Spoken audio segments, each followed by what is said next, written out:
혹시 여러분 별명이 있으십니까? 보통 이 별명 그러면 초등학교, 옛날로 치자면 국민학교 때 좋지 않은 모습으로 친구들에게 불려졌던 그런 이름들을 생각하실 수도 있으실 것 같고, 키나 외모나 또 여러 가지 신체적인 조건들로 인해서 듣게 되어지는 그런 여러 별명도 있을 줄 압니다. 자, 여러 가지 우리들 안에 별명들이 있을 수 있겠지만 무엇보다 우리의 가장 자랑스러운 별명이 있다는 거 여러분 아시나요? 그 별명은 다른 것이 아니라 바로 그리스도인이라는 별명입니다. 믿으십니까? 네. 자, 그렇다면 여러분, 우리가 사용하는 이 그리스도인이라는 별명은 도대체 언제부터 불려지게 되었을까요? 혹시 이런 궁금증 한번 가져보신 적 있으세요? 네. 눈치 빠르신 분은 얼른 성경을 찾아보게 되신 줄 압니다. 네. 연 3주째 또 동일한 본문을 다루고 있다는 거 여러분 알고 계신가요? 네. 복음이 유대인들의 견고한 담을 넘어서 이방인들에게 전해지게 되어졌다라는 말씀을 드렸습니다. 그리고 곧이어 그들로 구성되어진 이 안디옥 교회 제자들에게 바로 그리스도인이라는 별명이 처음으로 불려지게 되었습니다. 그 뜻은 바로 그리스도의 종 그리고 그리스도께 속한 자라는 뜻입니다. 그들의 특별한 삶의 모습이 있었던 것 같고요. 또 그들의 특별한 이 성품과 성향을 바라보면서 하나님을 믿지 않은 사람들이 지어주게 된 아주 매우 영광스러운 별명이라는 거죠. 자, 그렇다면 그들은 어떻게 이러한 별명을 얻게 되었을까요? 이런 궁금증이 생기는 거죠. 사도행전 오늘 우리가 읽었던 11장 25절 26절에서 바로 우리는 그 힌트를 좀 얻어볼 수 있을 것 같습니다. 제가 다시 한번 읽어보겠습니다. 25절 26절입니다. 바나바가 사울을 찾으러 다소에 가서 만나매 안디옥에 데리고 와서 둘이 교회에 1년간 모여 있어 큰 무리를 가르쳤고 제자들이 안디옥에서 비로소 그리스도인이라 일컬음을 받게 되었더라. 자, 여러분 힌트를 좀 찾으셨나요? 자, 26절에 보면 그들이 그리스도인이라고 불려지기 전에 누가요? 사울과 바나바가 안디옥에서 1년 동안 머물면서 뭐 했다고요? 그들을 가르쳤다라는 내용이 나옵니다. 가르쳤다. 네, 다시 말해 그들은 사도들의 가르침을 받았고요. 그 교훈대로 그대로 살고자 노력을 했다는 겁니다. 그러자 그 지방 사람들로부터 이 호감을 사서 별명을 얻게 되어졌는데 그 별명이 바로 뭐라고요? 그리스도인이었던 것입니다. 네. 자, 이러한 사실은 이 당시 교회의 중심이자 이 처음 시작된 교회 예루살렘 교회도 동일했습니다. 이 성경을 조금 앞으로 넘어와서 사도행전 2장으로 한번 가보면 사도행전 2장 42절부터 제가 한번 읽어보려고 하는데요. 네, 두두두두두두 한번 넘겨보시고 자, 사도행전 2장 42절부터 제가 한번 읽어봅니다. 자, 그들이 사도의 가르침을 받아 서로 교제하고 떡을 떼며 오로지 기도하기를 힘쓰니라. 사람마다 두려워하는데 사도들로 말미암아 기사와 표적이 많이 나타나니 믿는 사람이 다 함께 있어 모든 물건을 서로 통용하고 또 재산과 소유를 팔아 각 사람의 필요를 따라 나눠주며 날마다 마음을 같이하여 성전에 모이기를 힘쓰고 집에서 떡을 떼며 기쁨과 순전한 마음으로 음식을 먹고 하나님을 찬미하며 또 온 백성에게 칭송을 받으니 주께서 구원받는 사람을 어떻게 해요? 날마다 더하게 하시니라. 아멘. 자, 여러분 어떻습니까? 예루살렘 교회는 마찬가지 안디옥 교회처럼 사도들의 가르침을 듣고 따랐다라는 겁니다. 네. 또한 그 외에도 한 3가지 정도의 예루살렘 교회가 가지는 특별한 점들이 있는데요. 먼저 예루살렘 교회에는 초자연적인 기적들이 일어났다라는 겁니다. 병이 낫기 시작을 하고요. 또 오래된 고통스러운 문제들이 해결되기 시작을 했습니다. 뿐만 아니라 사람들이 점점 하나님의 말씀대로 순종을 하기 시작을 하자 그들의 인격이 변화되기 시작하고요. 또 삶이 변화되어져서 망가졌던 인생들이 회복되어지는 아주 놀라운 일들이 벌어지고 있었다라는 거죠. 뿐만 아니라요. 자신들이 가지고 있던 집, 밭 이런 걸 팔아서 그것을 가난한 자들에게 나눠주는 일들이 여기저기서 벌어지기 시작을 했다는 겁니다. 대단하지 않습니까? 또 무엇보다 그들은 모여서 함께 예배하고 떡을 떼며 또 함께 기도하고 찬양하는 그리스도인의 이 공동체의 삶을 살게 되었다라는 거죠. 자, 사실 그들이 경험했던 초자연적인 일들, 여러분, 우리 주변에서도 가끔씩 듣게 되어지는 일들이기도 합니다만은 초자연적인 일들이 내 주변에서 일어났다 그러면 여러분 어떤 반응을 보이시겠습니까? 그냥 초자연적 일만 일어났어요. 그럼 어떤 일? 와, 신기하다. 이런 일들도 있겠지만 요즘 같은 세상에서는 초자연적 일들이 일어나면 오히려 경계심을 갖고 무슨 일이 일어나지? 이렇게 되어질 수도 있는 일입니다. 또 기적이 일어나고 병이 낫는다고 하면 좀 이상하게 생각하는 그런 경향들도 있기 때문이라는 거죠. 혹시 이단 이렇게 바라본다는 거죠. 또 그리스도인들이 모여서 함께 예배하고 기도하는 일들 이것은 하나님을 알지 못하는 사람들이 보기에 어떨까요? 그죠? 당신들만의 천국, 자기들만 즐거운 거지 이 정도 이야기할 뿐이라는 겁니다. 그런데 정말 하나님을 알지 못하는 사람들이 오늘 이 예루살렘 교회 성도들에게 호감을 느끼는 부분이 있는 건데 그거는 다른 것 아니라 그리스도인들이 경제적으로 다른 종류의 삶을 살기 시작했다는 겁니다. 경제적으로. 자신들의 밭과 집을 팔아서 공동체에 있는 가난한 사람들에게 나눠주기 시작했다는 거죠. 그리스도인들이 자기 물건을 다 팔아버렸다라는 말이 아니라 이 말은 소유해야 할 가장 기본적인 것들은 남기고 나머지 것들을 팔아서 가난한 이들을 도왔다라는 이야기입니다. 사실 돈에 대한 태도 여러분 어떨까요? 예나 지금이나 또 믿는 자나 믿지 않는 자나 제가 보기에 대부분 다익선 많으면 많을수록 좋다. 또 아무리 모아도 이 풍족하거나 만족함이 없는 이게 바로 돈 아니겠습니까? 그죠? 네. 그런데 오늘 이 예루살렘 교회 사람들이 이 돈이 가지고 있는 힘, 돈이 가지고 있는 이 권력, 이것에 대한 반란을 일으키고 있다는 겁니다. 반란. 모두가 이 돈을 좀 더 축적하기를 원하고 또 그것도 모자라서 잉여의 재산을 남기려고 혈안이 되어져 있는데 오늘 이 예루살렘 교회에 모인 성도들은 그것을 처분해버리고 그들 중에 가난한 자들에게 나눠주기 시작을 하더라라는 겁니다. 결국 이 모습을 보고 사람들은 놀라기 시작했다는 겁니다. 도대체 아니 왜? 뭐 때문에 이러는 거야? 그리고 그 놀라움은 한 번 일어난 것으로 그친 것이 아니라 여기저기서 일어나기 시작을 했기 때문에 그 놀라움은 단순한 일회성 놀라움으로 그친 것이 아니라 그들을 칭송하는 일들로 바뀌게 되었다는 거죠. 이야, 역시 예수 믿는 사람 달라 이런 겁니다.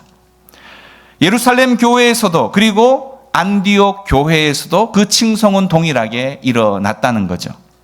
안디옥 교회는 예루살렘 교회가 이 경제적인 나눔을 실천하고 있을 때에 그 중심에 섰던 바나바가 바로 안디옥에 와서 그들을 1년 동안 가르쳤기 때문에 그 가르침을 받아들인 자들은 동일하게 자신들에게 필요한 최소한의 물질을 남겨놓고 그 나머지를 가난한 사람들에게 또한 자발적으로 나누기 시작했다는 겁니다. 그들은 자신에게 주어진 그 축복을 이웃과 함께 나누는 것을 통해서 자신들이 어떤 것을 추구하고 살아가는지를 자기 자신에게 뿐만이 아니라 주변 사람들에게 이론이 아닌 실제적으로 보여주고 있었습니다. 이것이 바로 그들이 그리스도인이라는 아주 명예로운 이름을 얻은 이유입니다. 결코 말로만으로 얻은 명예가 아니었다라는 거죠. 그렇다면 사랑하는 여러분, 2000년 전에 안디옥 교회, 예루살렘 교회 성도들이 이런 명예로운 그리스도인이라는 그 이름, 지금도 여전히 동일하게 불려지고 동일하게 여겨지고 있습니까? 참 안타깝죠. 수많은 사람들에게 우리 그리스도인들은 제가 처음 말씀드렸던 것처럼 교회 안에서 자기들끼리만 잔치하는 무리들로 불려지기도 하고, 그나마 그거는 양반이죠. 세상 가운데에서 그냥 평범하게만 살아도 특별히 문제가 없을 텐데 세상 사람들의 윤리와 도덕적 기준 자체도 제대로 이행하지 못하고 더 악독하고 더 나쁜 일들이 더 많이 자행지다 보니 예수 그리스도라는, 그리스도인이라는 이름에 먹칠을 하고 말고 있습니다. 그렇다면 우리는 다시금 2000년 전에 그들이 불려졌던 그 별명 그리스도인의 그 명예를 어떻게 회복할 수가 있을까요? 먼저 우리 교회가 바로 이웃들과 세상 사람들이 좀 자유롭게 드나들 수 있는 공동체가 되어져야 합니다. 오늘날 그리스도인들과 교회는 알게 모르게 세상과 담을 쌓고 있는 것 같습니다. 초대교회는 사적인 이 사회적인 상황 때문에라도 결코 그럴 수가 없었어요. 이 예루살렘 교회의 경우에는 성전에서 그들이 모여서 예배를 했는데요, 그곳에는 예수가 메시아임을 믿지 않은 유대교 사람들도 같이 함께 있었습니다. 당시 기독교는 갑작스럽게 늘어난 하나의 작은 종파 정도였기 때문에 성전의 한 구석에서 예수를 메시아라고 주장하는 사람들이 모여서 함께 예배했다라는 거죠. 결국 이 대부분의 유대인들이 그리스도인들이 성전에 모여서 예배 드리는 것을 눈으로 직접 볼 수밖에 없었고, 또 그들의 삶이 어떤지를 아주 근접거리에서 보게 되었다라는 겁니다. 안디옥 교회도 마찬가지입니다. 이들이 모였을 때 교회 건물을 세울 생각은 아예 하지를 못했어요. 사람들이 많이 모이는 곳이 필요했기 때문에 그저 회당과 같은 곳을 빌려서 사용을 했습니다. 결국 그들의 모임은 세상 사람들이 들어오기 부담스러운 곳이 아니라 누구나 왔다 갔다 하는 그런 공간이었다라는 거죠. 그런 공간에 바나바와 사울이 1년 동안 하나님의 말씀을 가르쳤습니다. 그곳에서 안디옥 교회 사람들의 가르침을 통해서 인생이 바뀌기 시작을 했고요, 주변 사람들이 그것을 또한 쉽게 관찰할 수 있게 되어졌습니다. 이처럼 교회는 원래 그리스도인들끼리만 모여 잔치하는 곳이 아니었다라는 거죠. 세상 사람들이 언제든지 들락날락하면서 볼 수 있었던 열린 공동체였습니다. 교회의 공식적인 핍박이 오면서부터 어쩔 수 없이 이 성도들은 지하로 그렇게 숨어들어서 폐쇄적인 공동체로 바뀔 수밖에 없었지만, 그 전까지의 교회는 매우 개방적인 공동체였다라는 겁니다. 교회 이전 전도 축제를 통해서 아주 오랜 세월 나는 교회 안 갈 거야 이렇게 버티다가 첫 발을 내딛었던 어떤 분이 첫 예배, 자신에게 있어서 인생의 첫 예배를 주일날 와서 드리고, 또 같이 식당에 가서 밥도 먹고, 또 뭐 주변 사람들이 봉사하고 섬기는 모습을 이렇게 두 눈으로 보시고는 집으로 돌아가는 길에 자신을 전도했던 사람에게 이렇게 말을 했다고 합니다. 야, 너희는 진짜 하나님이 정말 있는 것처럼 믿더라? 어떻습니까? 우리의 모임과 예배가 좀 이래야 되지 않겠어요? 공동체 안에서 우리가 진실하게 하나님을 찾기만 한다면 사람들이 우리를 통해서 하나님을 보게 될 겁니다. 이것은 비단 이 세상 사람들만이 아니라 우리 성도들도 이 충만한 교회를 좀 즐겁게 즐겨 드나드는 공동체가 되어져야 합니다. 교회에 오기가 힘들고 교회 오기가 어렵고 교회에 오기가 부담스럽고 교회에 오기가 싫은 그런 상황이 벌어져서는 안 된다는 거죠. 다른 사람들보다 우리 자신이 그리스도인의 모임과 예배에 오는 것을 기대하고 즐거워해야 한다는 겁니다. 왜 그럴까요? 이곳에 오면 우리의 필요가 채워지기 때문입니다. 무엇보다 여러분 잘 아시는 것처럼 우리는 이곳에 오게 되어질 때 영적인 필요가 채워지죠. 교회에 오는 사람들 중에 하나님을 사실 예배하고 싶어서 그분을 정말 기쁘시게 하고 싶어서 찾아오는 이들이 얼마나 될까요? 얼마나 될까요? 여러분 아침 오실 때 나는 하나님을 정말 기쁘시게 하기 위해서 오늘 이 예배의 자리 와야 해 라는 마음으로 오신 분들 손 들으라 그러면 갑자기 부끄러워서 어떻게 하지를 못하시겠죠. 네. 우리 대부분은 아직도 사실은 우리에게 뭔가는 도움이 된다. 이 예배를 통해서 뭔가는 도움이 된다라는 생각 때문에 교회를 나오는 경우들이 많습니다. 평생 그렇게만 산다면 문제가 될 수 있겠지만 사실 이것 자체는 나쁜 것이 아닙니다. 내가 가치 없는 사람인 것 같고 또 하나님이 날 사랑하지 않는 것 같은 삶을 살았는데 오늘 이렇게 함께 모여서 예배하는 중에 하나님이 나를 사랑하고 계시고 또 나를 가치 있다라고 말씀해 주시는 그 음성을 듣는 거예요. 하나님이 우리를 사랑하고 계시고 우리를 향한 놀라운 계획을 가지고 지금도 일을 하고 계신다라는 이야기를 듣게 되고 들어도 질리지 않는 이야기 뭐예요? 하나님은 나를 사랑하신다. 네. 이 이야기를 들으면 나도 모르게 우리가 회복되어지기 시작을 한다는 겁니다. 자, 뿐만 아니라 예배로 인해서 우리는 영적인 필요뿐만이 아니라 이 정신적인 필요도 채워지게 되어집니다. 사실 우리는 얼마나 부족합니까? 그러다 보니 실수도 잘못도 하게 되죠. 하지만 우리는 교회 이 공동체를 통해서 아유 집사님, 아유 권사님 이렇게 불러주는 것 이게 얼마나 우리 안에 또 힘이 되는지 모르지 않습니까? 네, 그래서 이 교회 공동체를 통해서 서로 존중해주고 또 서로 이름 불러주시고 또 사랑할 때 나도 모르게 내 안에 있었던 부정적인 감정과 열등감들이 조금씩 내려앉게 되는 것을 경험하게 됩니다. 물론 그 반대의 경우도 종종 발생을 합니다. 여전히 교회 안에는 그렇지만 서로를 품고 사랑하려 애쓰는 사람들이 더 많다라는 사실을 잊지 말아야 한다라는 사실이죠. 우리 각자는 사실상 수많은 장애를 안고 살아가는 사람들입니다.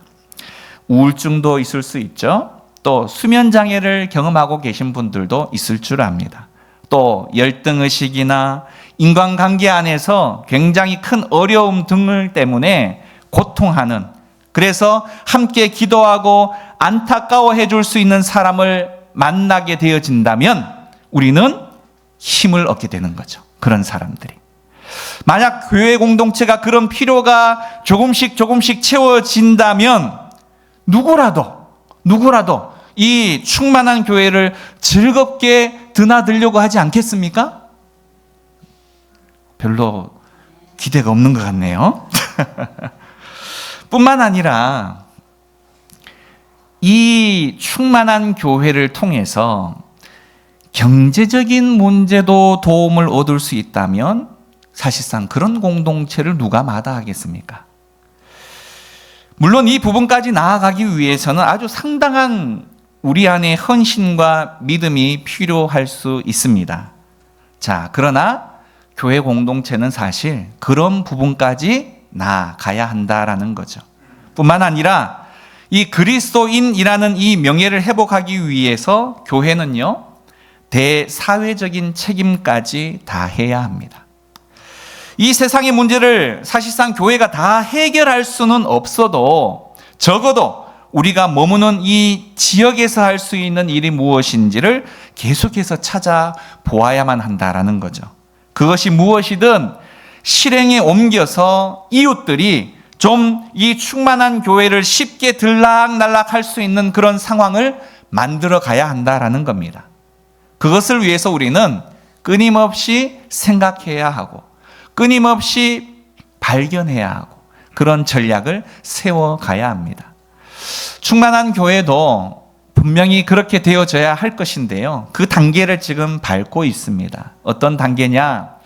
무조건 강단에서 그냥 나가서 섬겨라, 그냥 나가서 전도하라, 그러면 다 목사님이 시켜서 하는 것밖에 안 돼요. 그렇지 않습니까? 시키나고 어쩔 수 없이 하는 거야. 그러나 여러분, 하나님의 말씀의 은혜를 받으면, 여러분 안에 성령의 은혜가 가득 차면 누가 굳이 시키지 않아도 내 이 심장이 뜨거워, 내 안에 있는 하나님이 주시는 이 마음이 너무 뜨거워서 무엇을 하나님 앞에 내가 드리지 않고는, 내가 무엇을 하나님이 기뻐하시는 일들에 헌신하지 않고는 감당하기 어려운 상황들이 벌어지면 그때는 뭐라도 하게 됩니다. 뭐라도. 내가 할 수 있는 일이 사소한 것이라 할지라도 찾게 되고요, 그것을 내가 하게끔 내 안에 하나님이 주시는 그 마음이 움직이기 시작을 한다라는 거죠. 그래서 우리는 일을 하기에 앞서 은혜를 받아야 합니다. 하나님의 뜻과 하나님의 마음을 헤아리고 알아가야 한다라는 거죠. 그래서 우리는 이렇게 매주 하나님의 말씀에 집중하기를 원한다라는 겁니다. 결국 이렇게 하기 위해 필요한 것은, 이 모든 것들이 충족되어지고 난 이후에 우리는 나눔의 삶으로 우리의 삶이 변화되어져야 되고 또한 나아가야 한다라는 거죠. 단순히 돈만이 아니라 우리의 시간도, 우리의 재능도, 우리의 인생을 바로 우리의 이웃들과 함께 나누는 삶을 살아야 한다라는 겁니다. 막상 시도해 보려고 하면 의외로 상당히 많은 부분에서 할 수 있는 일들을 발견하게 되어집니다. 내가 찾지 않았기 때문에, 필요성을 느끼지 못했기 때문에 막연한 것이고 추상적인 것이었지만, 막상 내가 구체적으로 그것을 하려고 애쓰고 노력하면 발견할 수 있는 것이 나눔입니다. 하나님은 우리의 삶을 쓰고 싶어 하십니다. 연세가 드셨다고 아유 나는 아니야, 결코 아닙니다. 하나님은 우리를 천국에 부르는 그날까지 일하라라는 사명을 주신 걸 여러분 아셔야 합니다. 그 일은 세대마다 방식이 다를 수 있고 건강에 따라서, 환경에 따라서 방식은 다를 수 있지만 우리는 모두가 이 땅 가운데에서 일하며 살아야 합니다. 하나님의 부르심 받는 그날까지. 하나님은 우리를 쓰시기를 원하는데요, 우리의 작은 봉사를 통해서 이 땅에서 고통받고 있는 수많은 사람들을 돕기를 원하신다라는 사실 여러분 잊지 마시기를 바랍니다. 제 2편은 다음 주에 하도록 하겠습니다. 함께 이 시간 기도할까요? 그리스도인이라는 이 명예로운 별명, 여러분 어떻게 하면 회복할 수 있을까요? 또 이것을 위해서 우리 교회, 또 나는 무엇을 할 수 있을까요? 그것을 한번 이 시간 마음속에 생각해보고 또 결단하고 또 그것을 위해서 하나님이 한 주간 내가 행동하는 믿음을 보일 수 있도록 은혜를 주십시오. 한번 이 기도의 제목으로 하나님 앞에 나아가 볼까요? 기도하겠습니다.